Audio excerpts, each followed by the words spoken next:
ছাত্র জনতাকে অভিনন্দন জানাই, যারা বুকের তাজা রক্ত দিয়ে বাংলাদেশের দ্বিতীয়বার স্বাধীনতা এনেছে, প্রকৃত স্বাধীনতা এনেছে এবং একটি বিজয় দিবস, নতুন বিজয় দিবস আমাদের উপর।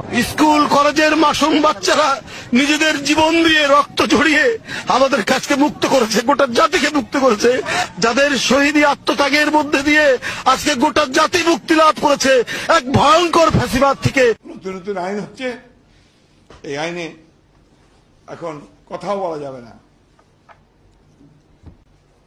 যাবজ্জীবন কারাদণ্ড, 1 কোটি টাকা জরিমানা। আগে আপনাদেরকে বলছিলাম বিএনপি ক্ষমতা আসলে থাকতে পারবে সর্বোচ্চ 3 বছর। আজকে সময় আরো কম মনে হইতেছে। বিএনপি যদি বিপুল ভোটে না 300-তে 300 জিততে আসে, এই অবস্থায় সে 2 বছরের বেশি সরকার রান করাইতে পারবে না। কেন পারবেন না? হিসাব সোজা ভাই, মানুষের হাত খুলে গেছে।